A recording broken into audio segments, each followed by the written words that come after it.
Hi everyone, welcome to week 11. I hope everybody's had a great week last week. We had a bunch of things that we were celebrating last week. We were looking at Halloween. I hope everybody had a spectacular Halloween. If you have kids, I hope that you had a wonderful time with those kids. If you like to celebrate Halloween still, and doing whatever it is that you do, I hope you had a great time doing that. And we also celebrated Day of the Dead on November 1st and 2nd. As a public school teacher, I love Day of the Dead. I love that celebration. I love doing the projects associated with that because it lends itself to a lot of great discussions. So if you celebrate Day of the Dead, I hope that you had a great celebration. If not, I hope you had a good week. So I'm just going to warn you now, this is going to be a little bit of a longer post for our welcome into week 11 because we are gearing up for the end of the semester, and with that, the next 6 weeks are going to look a little bit different than what they have looked like in the past, right? So I've broken up these last 6 weeks into 3 different sections, and these 3 sections are lasting 2 weeks each. The first weeks, or the first sections rather, are going to be this week, the week of November 4th, and next week, the week of November 11th. Within those weeks, you're going to be looking at art in time. So a big shift from what we've been looking at. So up until this point in time, we've looked at how art is created, looking at different case scenarios of what art is, looking at different tools in which artists use to create art, and looking at the functionality of those tools and also the functionality of artwork. Now we're going to be shifting into looking at artwork that has stood the test of time. One of the biggest things that they say about art is art and communication are the 2 subjects or content areas that have lasted the test of time because art was our original way of communicating. So in chapters 14, 15, 16, 17, 18, 19, 20, and 21 and 22, we're going to be looking at art in different time periods, but also in art within different cultures. If you head over to the course content module, or the course content, modules, I will explain a little bit more as to what the coursework is going to look like for the next 2 weeks. You will also have discussion posts these next 2 weeks and 2 journal entries to complete for your coursework. But again, go over to the course content, and within the modules, you'll get more information about that.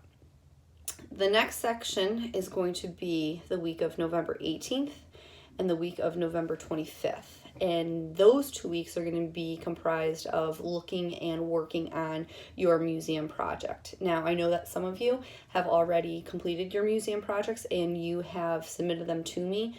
I'm going to be taking a look at those this week, and if I can shoot any comments back to you to either strengthen it or whatnot, you will have the time to go ahead and revise anything to resubmit it if you wish.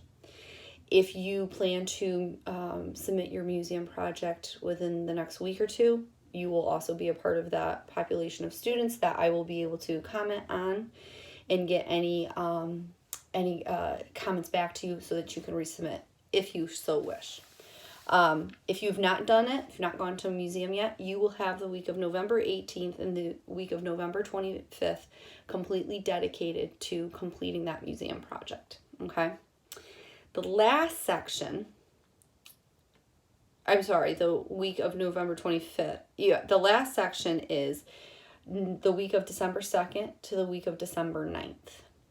Those 2 weeks are going to be completely dedicated to your art gallery project. Now, again, I have not released a video that gives you more information on that art gallery project because I really wanted us to get to this point of the semester so that you could look at arts and times and gather the information to help you create judgment and to help you with a couple of other aspects of this project. So, next week, November 11th, I will release a video that really details what the art gallery project is, so that if you wish to start working on that ahead of time, feel free, you can do that.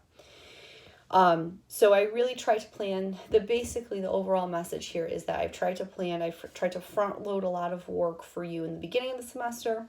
And then at the end of the semester, you really have 4 weeks, 4 to 5 weeks to really get these 2 major projects that are 50% of your grade completed, so you're not stressing out with more coursework and doing the project as well. Again, some of you have submitted work, and that's absolutely fine, but that's really the mindset here behind kind of front loading this coursework in the beginning of the semester to then at the end of the semester you really only have one project at a time to deal with. So if you have any questions about anything that I've said, please feel free to reach out to me.